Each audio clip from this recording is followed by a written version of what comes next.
오늘까지 해서 5계명을 함께 배워가겠습니다. 내 부모를 공경하라 하신 말씀이요. 이 5계명을 좁게 보면 부모님에 대한 이 자녀의 의무를 명하시는 말씀인데요. 우리 요리문답은 이 5계명을 굉장히 넓게 해석하고 있죠. 그래서 나한테는 가정이나 교회나 국가나 일반 사회에서 아랫사람과 윗사람과 혹은 이 동급의 사람이 있는데 이 모든 인륜 관계에 대해서 성경이 가르치는 게 있다라고 봅니다. 지난 시간에는 아랫사람이 윗사람을 어떻게 대해야 하는가 이걸 주로 배웠고요. 오늘은 129문답부터 보겠습니다. 129문 윗사람이 아랫사람에 대해서 행해야 할 의무는 무엇입니까? 답. 윗사람이 아랫사람에 대하여 행해야 할 의무는 하나님께로부터 받은 그 능력과 그들이 놓인 그 관계에 따라서 그들의 아랫사람을 사랑하고 위하여 기도하며 복을 구하고 그들을 가르치고 권고하고 훈계하며 잘한 사람은 귀히 여기고 칭찬하며 꾸짖고 징계하며 그들을 보호하고 영혼과 몸에 필요한 모든 것을 제공하는 것이며 또한 신중하고 현명하고 거룩하고 모범적인 행동으로 하나님께 영광이 돌아가게 하고 자신에게도 영예가 돌아오게 하여 하나님께서 그들에게 주신 권위를 보존하는 것입니다.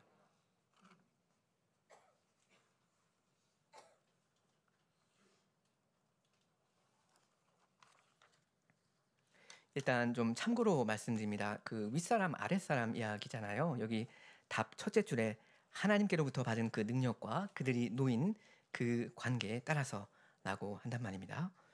여러분 아신 대로 여기서 윗사람이라고 했을 때 이건 굉장히 다양하게 적용되는 말입니다. 일단 가정에서는 나의 부모님, 뭐 할아버지 할머니, 뭐 친척 관계에서 이제 뭐 삼촌 이모 형 누나 뭐 이런 분이 다 나의 윗사람이다라고 할 수 있겠죠. 그리고 교회에서는 뭐 목사님, 장로님, 집사님 이런 분들이 나의 윗사람이고요. 사실 꼭 공적인 직분자가 아니더라도 이 교회에서 나보다 연장자인 분들, 이분들도 나의 윗사람이다 할 수 있을 겁니다. 그리고 국가나 회사나 학교에서도 나보다 상급자인 분들 굉장히 많습니다. 그러니까 이런 여러 가지 관계들이 있는데 이게 굉장히 사실 복잡하고요. 그래서 이 관계마다 특성이 다 다릅니다.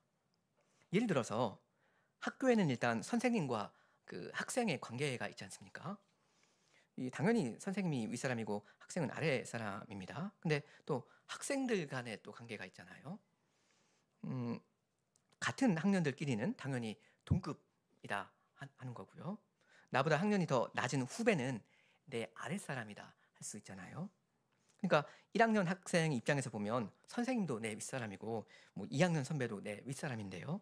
이 두 가지 관계는 상당히 다를 겁니다. 이 선생님이 학생을 어떻게 대해야 하는가, 그리고 이 2학년 학생이 1학년 후배를 어떻게 대해야 하는가, 이게 같을 리가 없지 않습니까? 그 다음에 뭐 군대에서의 그 상급자, 하급자의 관계, 혹은 그리고 직장에서 상급자, 하급자의 관계, 이것도 이제 똑같은 상급자, 하급자인데 그 관계의 성격, 그 특성이 조금씩 다릅니다. 무슨 말인가 하면요, 여기 129문답만 봐도 윗사람은 아랫사람을 가르쳐야 된다, 칭찬해야 된다, 뭐 꾸짖어야 된다, 보호해야 된다, 모범을 보여야 된다, 이렇게 쭉 이렇게 말이 많은데요. 이걸 그 가정이나 교회나 직장에서 각각 이 적용할 수 있는 정도나 실제로 그걸 실행하는 방식이 다 다를 겁니다. 예를 들어서 부모님이 자기 자녀한테 모범을 보이는 거랑 집사님이 성도들한테 모범을 보이는 거랑 선배가 후배한테 모범을 보이는 거랑 뭐 팀장님이 자기 팀원들한테 모범을 보이는 거 조금씩 다르잖아요. 그러니까 이 요리문답의 이런 여러 가지 내용은 여러분이 알아서 센스 있게 각 상황에 맞게 적용해서 이해하시면 되겠습니다. 기왕 우리는 이미 세팅되어 있는 시스템 안에 들어와서 살고 있지 않습니까? 여러 가지 시스템이 있어요. 내가 속해 있는 가정이나 이 대한민국이라는 이 민주주의 사회나 혹은 이 독립개혁 장로교회에 속해 있는 우리 교회나 학교나 회사나 뭐 각각의 이 조직이 이미 각자 이 굴러가는 이 방식이 다 있고요. 그리고 우리는 거기 뭐 거기에 이제 순응하면서 살아갈 수밖에 없습니다. 각 단체의 특성에 맞게끔 나를 거기다 끼워서 적응시켜서 행동하는 거예요. 여러분 사실 이미 다 그렇게 하고 계십니다. 이건 불신자도 거의 그렇게 하죠. 여러분이 뭐 맨날 무슨 혁명을 일으키고 막 휘젓고 다니고 그런 거 아니지 않습니까? 대강 맞춰서 순위대로 삽니다. 왜 그렇게 하시죠? 왜 기존의 시스템에 다 맞춰서 여러분 살아가시는 겁니까? 이건 주님께서 섭리로서 세워주신 이 질서에 순복하면서 최대한 그것을 있는 그대로 받아들이면서 단정하게 사는 겁니다. 하나님께서 온 세상을 다스리고 계시고요. 이 세상에는 뭐 내가 태어나기 전부터 여러 가지 조직체가 이제 존재하는데요. 나라는 한 사람이 태어나서 거기에 들어가서 한 일원으로 살면서 거기에서 윗사람으로서 혹은 아랫사람으로서 혹은 뭐 동료의 사람으로서 나의 역할을 충실히 감당하는 거, 왜 그렇게 하는 겁니까? 주님을 위해서 그렇게 하는 겁니다. 어떤 조직체가 있는데 거기에 큰 트러블을 일으키지 않고 거기서 사는 거, 이건 불신자도 할 수 있는 일이거든요. 우리가 신자라면 이런 건 우리가 매우 의식적으로 해야 하는 일입니다. 여기 129문답 둘째 줄에 그들이 놓인 그 관계에 따라서 어떻게 해야 된다 이러지 않습니까? 우리가 기왕 놓여있는 이 관계에 이것을 우리는 주 하나님께서 이렇게 나한테 구체적으로 배정해 주신 거다, 이렇게 생각해야 합니다. 이 첫째 줄에 하나님께로부터 받았다는 그 말 있잖아요. 하나님께로부터 받았다. 이 말을 그들이, 이게 다음 나와 있는 말이요, 그들이 놓여 있는 그 관계, 그들이 놓인 그 관계에도 적용해서 이해해야 한다는 겁니다. 뭐, 문법적으로 그렇다는 말은 아닌데 그 맥락상, 의미상 그렇다는 거예요. 그러니까 뭐 어쩌다가 내가 살다 보니까 자녀가 태어났다. 그러니까 뭐 최대한 돌봐야겠다. 아니면 어쩌다가 보니까 내 밑에 부하 직원 한 명이 입사를 했네. 그러니까 뭐 최대한 트러블 생기지 않게 잘 뭐 어쨌든 해줘야겠다. 이런 애매하고 막연한 생각은 부족합니다. 그건 불신자도 할 수 있는 생각입니다. 나의 하나님께서 그 거룩한 섭리로서 나를 아빠 되게 하셨다. 혹은 이 회사의 과장급으로 날 이제 세워주셨다. 주님께서 나를 이 시대에 이 회사, 이 위치에 두셨으니까, 그러니까 나는 주께서 나한테 맡기신 그 역할을 그 틀 안에서 최대한 충성스럽게 감당해야 하겠다. 이런 생각을 신자라면 품어야 됩니다. 때로는 주어진 이 환경 좀 마음에 안 들 수도 있습니다. 자식이 뭐 도통 말을 안 들어요. 아니면 회사에 어떤 부조리한 것들이 있고요. 교회도 이건 진짜 아닌 것 같다 라는 것들이 있을 수가 있습니다. 왜 없겠습니까? 근데 그럴지라도 우리가 주님을 믿는 신자로서 기본적으로 가져야 되는 신앙은 이 모든 현실 위에 주 하나님이 계신다. 다 통제하고 계신다. 그러니까 나는 최대한 겸손히 그걸 인정한다. 지금의 이 질서와 이 틀 안에서 내가 할 수 있는 걸 주를 위해 난 하겠다. 이런 것이 있어야 합니다. 물론 그 신자가 불의를 보고 참지 못하는 거, 어떤 잘못된 것을 뜯어 고치고 싶어하는 그런 심정, 한편으로는 좋은 것입니다. 당연히 우리는 공의를 추구해야 하지 않습니까? 근데 너무나 성급하게 어떤 단체에 뛰어들어가지고 막 이렇게 휘젓고 다니면서 혁명 분자가 되려는 거, 이것도 참 조심할 부분이 있습니다. 기존 질서를 다 정죄하고 무시해버리고 하는 거, 그 과격파, 그런 사람들이 놓치는 게 있거든요. 우리 골로새서 3장을 좀 아까 이제 펴보실까요? 골로새서 3장 22절입니다.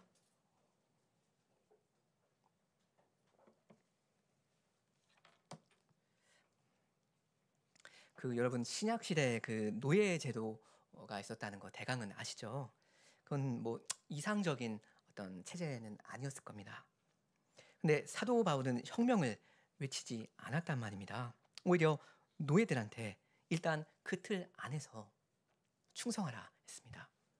그 골로새서 3장 22절에 종들아 모든 일에 육신의 상전들에게 순종하되 사람을 기쁘게 하는 자와 같이 눈가리만 하지 말고 오직 주를 두려워하여 성실한 마음으로 하라.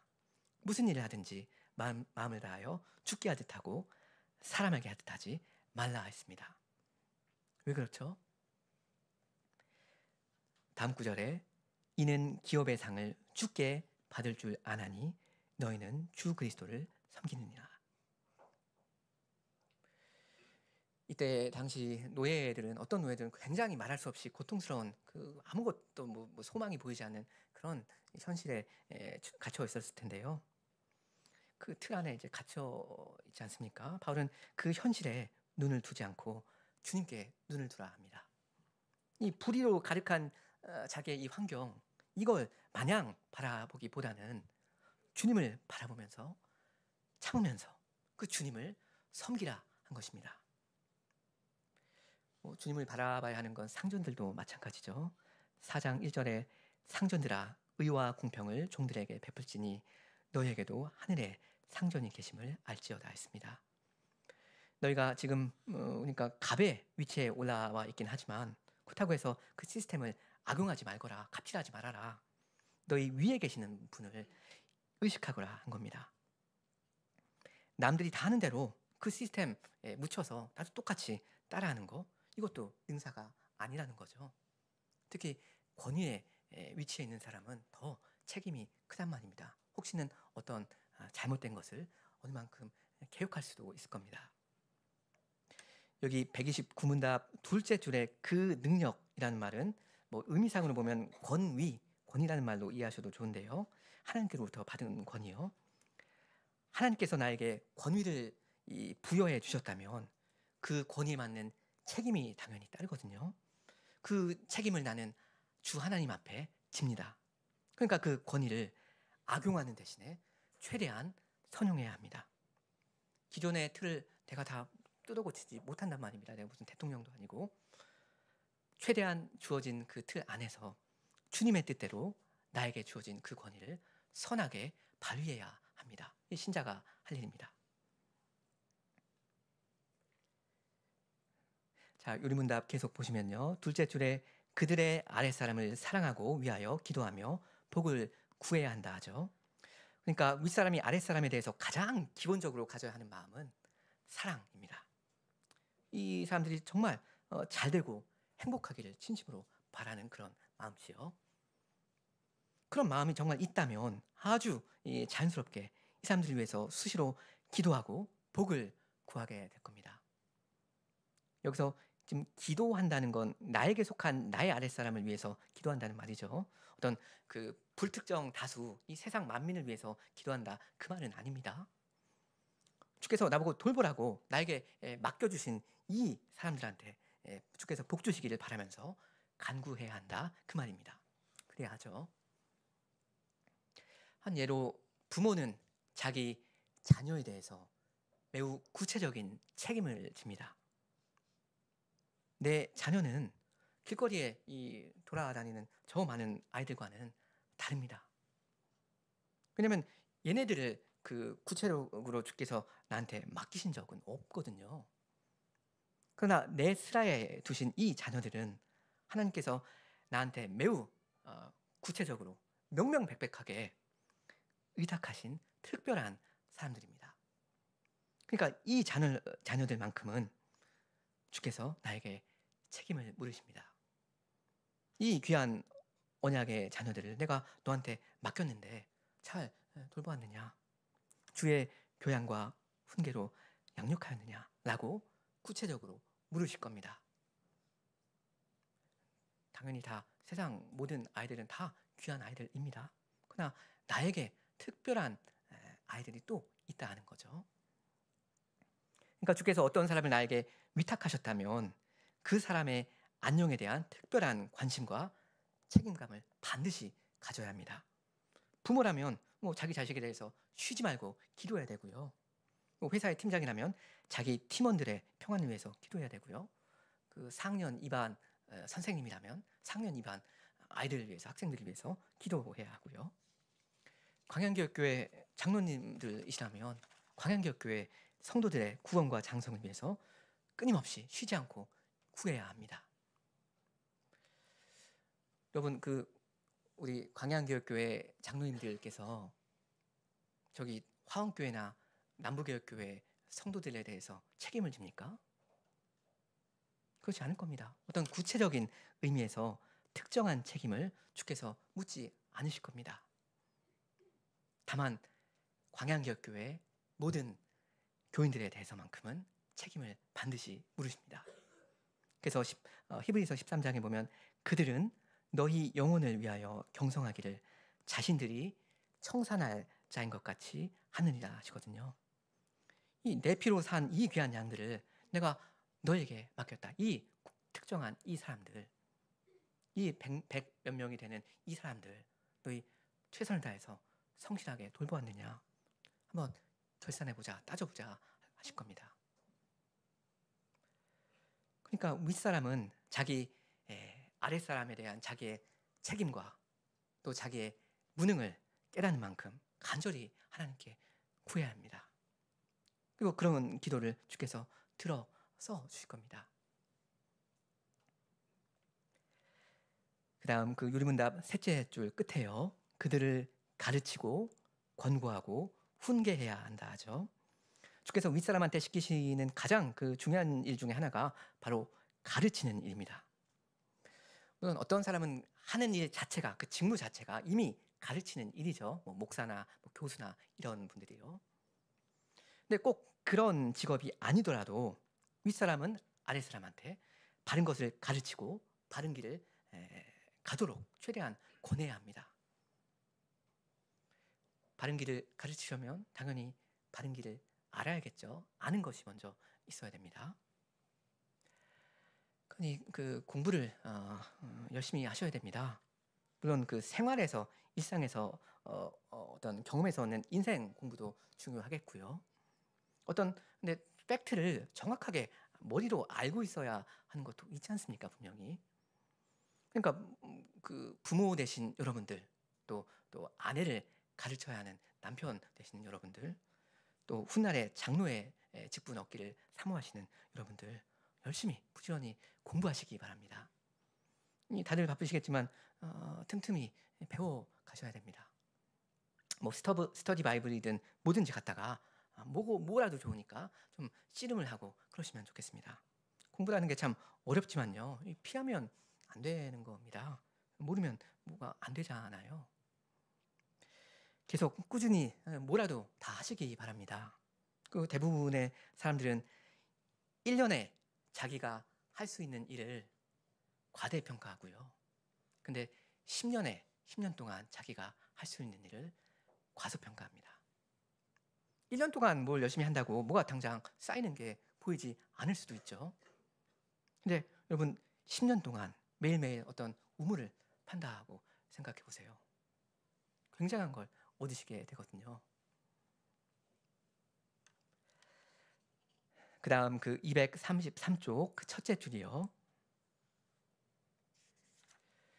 잘한 사람은 귀히 여기고 칭찬하며 상을 주고 잘못한 사람은 창피를 주고 꾸짖고 징계해야 한다 하죠. 권선징악입니다. 선을 장려하고 악을 벌하는 거요. 여기 창피를 준다라는 말은 조금 세게 번역된 것 같은데요.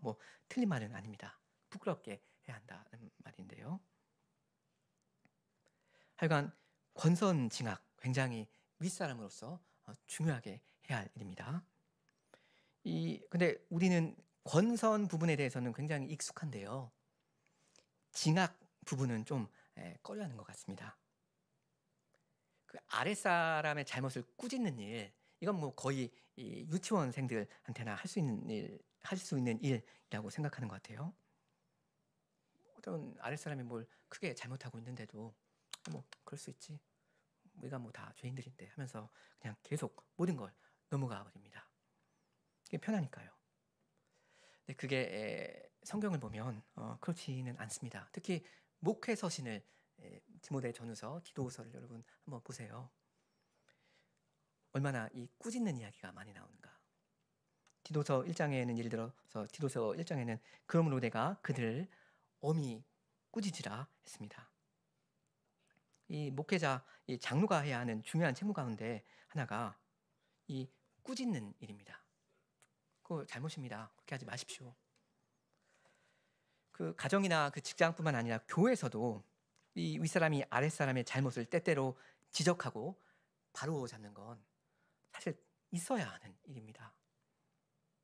물론 이게 쉬운 일은 아니죠. 꾸짖는 사람도 민망하고 또 혼난 사람도 기분이 썩 좋지 않습니다. 근데 이건 성장통입니다. 그런 과정을 꼭 거쳐서 장성하도록 하라. 이게 아버지의 뜻이거든요. 여러분 아시는 것처럼 징계는 쓴 약입니다. 사랑으로 처방해야 하고요. 지혜로 감싸서 알약에 코팅을 하듯이 지혜로 감싸서 잘 먹여야 하는 그런 쓰디쓴 약입니다. 그렇지 않으면 토해내고 말잖아요. 역효과만 납니다. 물론 애초에 약을 쓸 필요 자체가 없더라면 그럼 참 좋겠지만요. 그럴 필요가 실제로 종종 발생하거든요. 그런 필요가 정말로 있습니다. 그러니까 이런 점에서도 우리가 계속 성숙해 갈 필요가 있겠습니다. 부모님의 징계든 직분자의 징계든 순한 마음으로 달게 받을 수 있어야 됩니다. 그래야 진보가 있겠습니다. 그 다음 234쪽 첫째 줄이요. 234쪽 첫째 줄에 또한 신중하고 현명하고 거룩하고 모범적인 행동으로 하나님께 영광이 돌아가게 하고 자신에게도 영예가 돌아오게 해야 한답니다.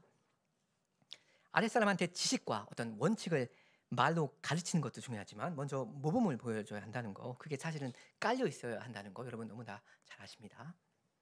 내가 모범을 보여야만 어떤 좋은 게 그 밑에 사람들한테 스며들 수가 있죠. 이렇게 할 때 내가 윗사람으로서 명예롭게 되고요. 하나님께도 영광이 돌아갑니다.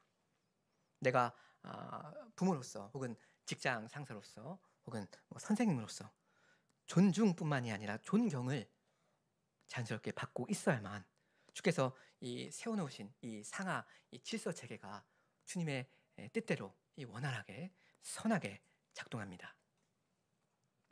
그래서 여기 끝에 나와 있는 대로 하나님께서 그들, 그러니까 윗사람들에게 주신 권위를 좋은 의미에서 정당하게 보존해 간다는 거, 이건 우리 가정에서나 교회에서나 사회에서 굉장히 필요한 일입니다. 그리고 굉장히 잘 되면 너무나도 아름다운 일이 됩니다.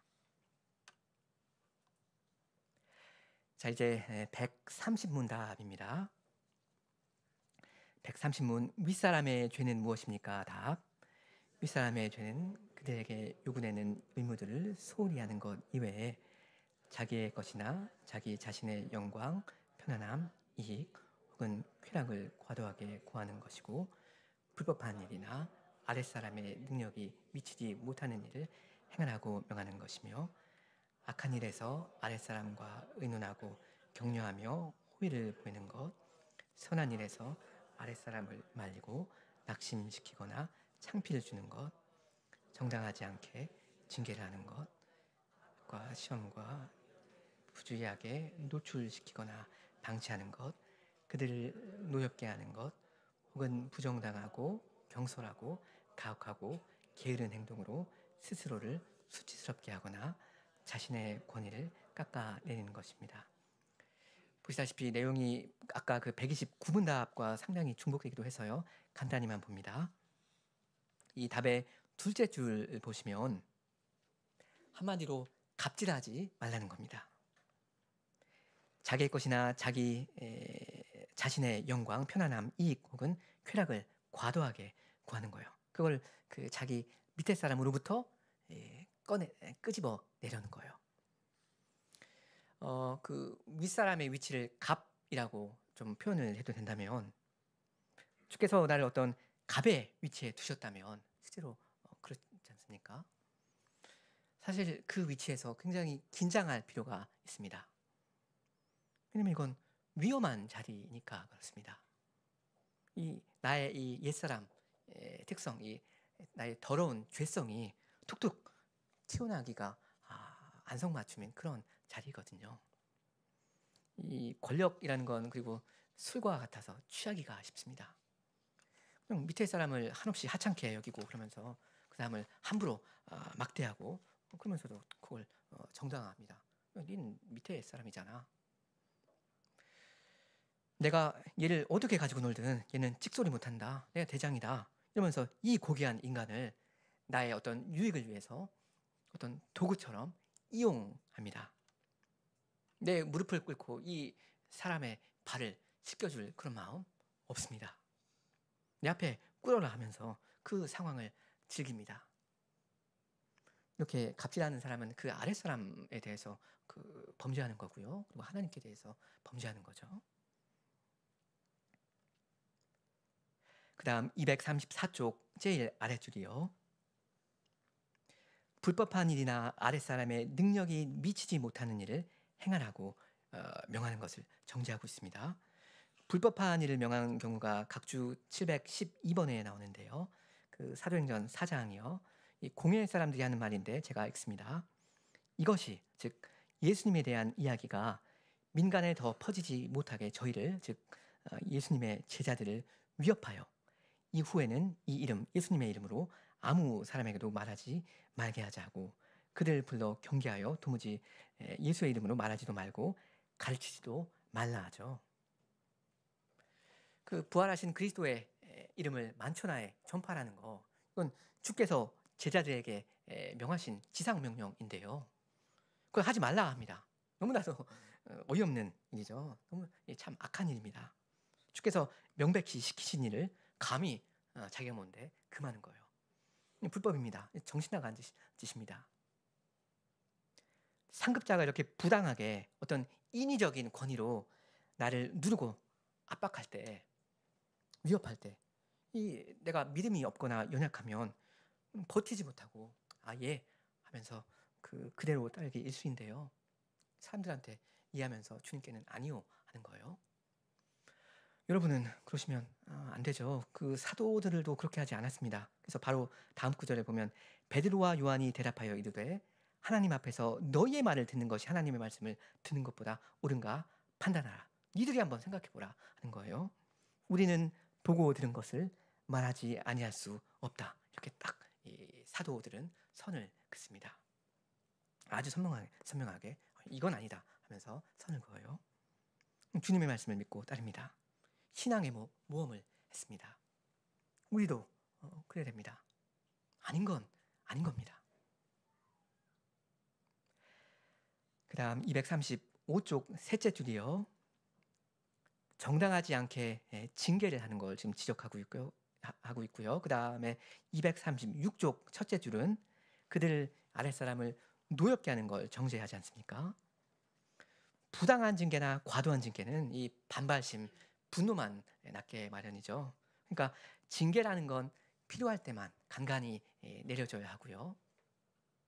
내려진다면 적절해야 하고 절제되어야 합니다.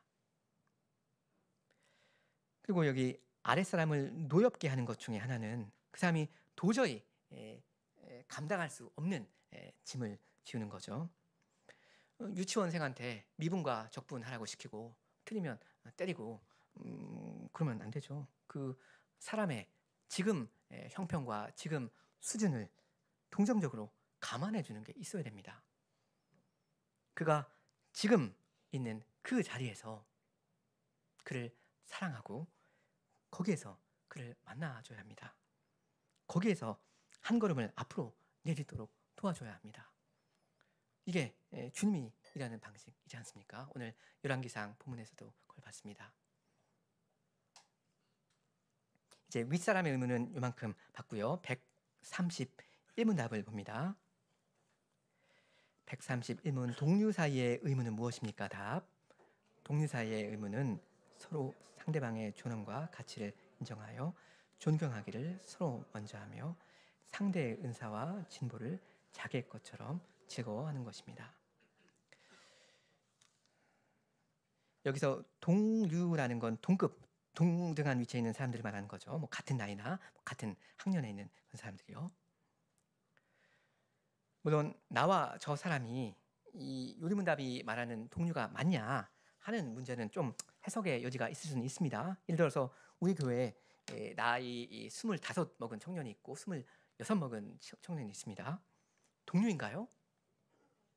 큰 틀에서 보면 동료라고 볼 수도 있겠고요. 나이 차이가 거의 없는 또래니까요. 좀 더 엄격하게 말하면 상하 관계가 어느 정도 있다고 볼 수도 있겠죠. 하여간 이런 문제는 여러분이 상황에 맞게 알아서 이제 해석하시면 되겠고요.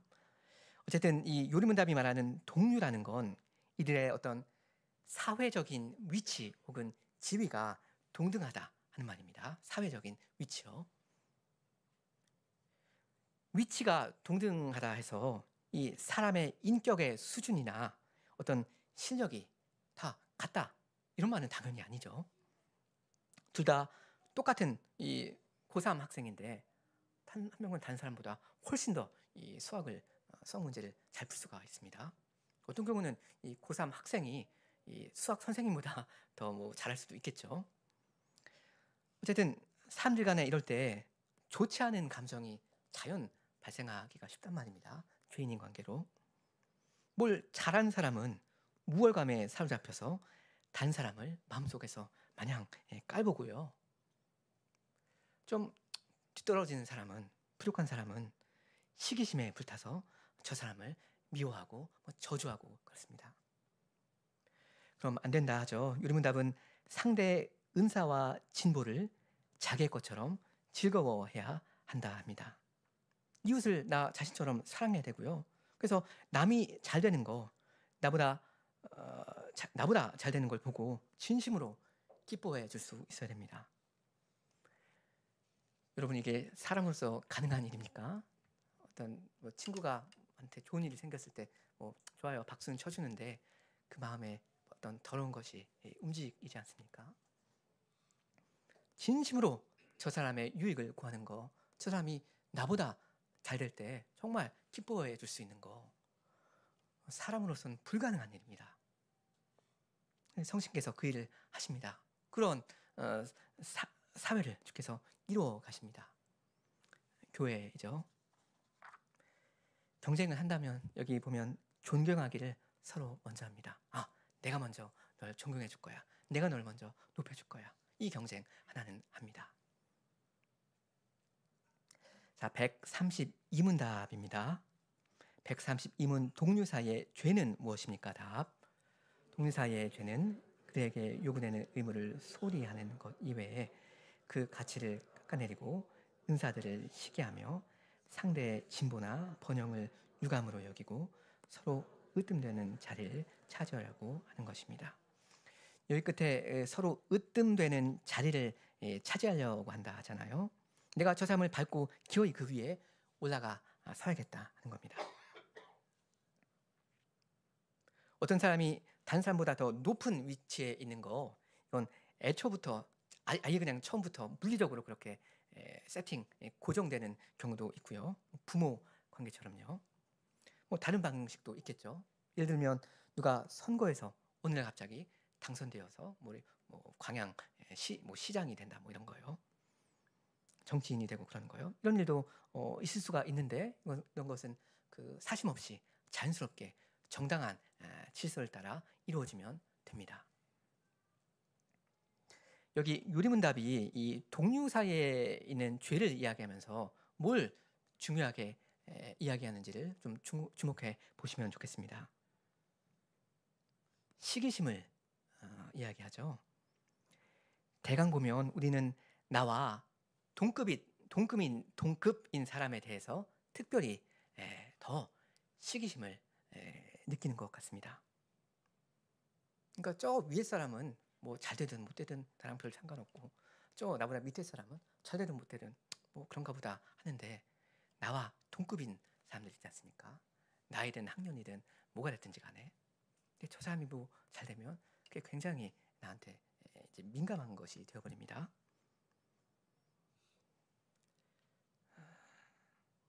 경쟁 상대 맞아요. 경쟁 상대로 여겨야 합니다. 어떻게 해요? 아까 그러죠. 존경하기를 서로 먼저 하겠다. 그거에 대해서 우리 서로 경쟁하면 되겠습니다. 내가 너보다 더 수고이겠다. 내가 너보다 더 너를 높여주겠다. 좋은 의도에서의 착한 마음에서의 이런 마음 주님께서 주신 겁니다. 마지막 133문입니다. 133문 제 5계명을 지킬 이유로 이어서 말씀하신 것은 무엇입니까? 답. 제 5계명을 지킬 이유로 이어서 말씀하신 것은 그리하면 너의 하나님 나 여호와가 내게 준 땅에서 내 생명이 길리라 하신 것으로 이 계명을 지키는 모든 사람이 장수하고 번영하리라는 약속입니다. 다만 하나님께 영광이 되고 그들에게 선이 되는 한 그렇습니다. 요 133문답은 소유문답과 거의 이제 사실상 내용이 같습니다. 그래서 제가 일부러 좀 소유문답에 중복되는 건 좀 피해서 가고 있는데요. 하여간 이걸 좀 더 넓게 적용해서 이해하면요. 질서가 있는 사회가 오래간다 하는 이야기도 되겠습니다. 부모 관계, 부자 관계도 있겠지만 더 넓은 의미에서의 어떤 상하 관계요. 예를 들어서 이 북이스라엘이랑 남유다가 어떻게 됐는지 그 보면 딱 대강 나오거든요. 이 북쪽은 훨씬 더 이 상하 관계가 안 좋았는데 그래서 오래가지 못했고요. 그나마 이 남유다는 그나마 좀 더 나았고 어떤 선한 왕들이 그 사랑으로 자기 백성을 돌보기도 했고요. 그래서 꽤나 더 오래 갔습니다. 이 하나님께서 세워주신 이 위아래의 질서를 잘 유지하는 사회를 그런 사회를 주께서 세워주십니다. 그리고 이건 사회뿐만 아니라 교회도 마찬가지죠. 이 수직적인 관계 또 수평적인 관계 윗사람이 아랫사람을 사랑해주고 또 밑에 사람은 윗사람을 진심으로 존경하고 또 서로 간에 내가 너를 더 사랑하겠다 하고 경쟁하는 거 이런 아름다운 모습 이거 가정에서 또 이제 구현해야 하겠고요. 궁극적으로는 교회에서 구현해가면서 경험해 가야 합니다. 이 교회만 하나님께서 완성을 향해서 가시거든요. 이 대한민국 정부 영원하지 않습니다. 사실 이 가정이라는 관계도 영원하지 않고요. 이 교회, 그리스도의 교회만 영원합니다. 그리스도가 영원한 것처럼 그리스도의 그 몸된 교회도 영원하고요. 하나님께서 이 교회를 완성을 향해서 이끌고 가십니다. 그러니까 우리가 그 일에 즐거이 동참하면서 하나님 보시기에 참 아름다운 그런 사회를 여기에서 만들어 가야 하겠습니다. 함께 기도하시겠습니다.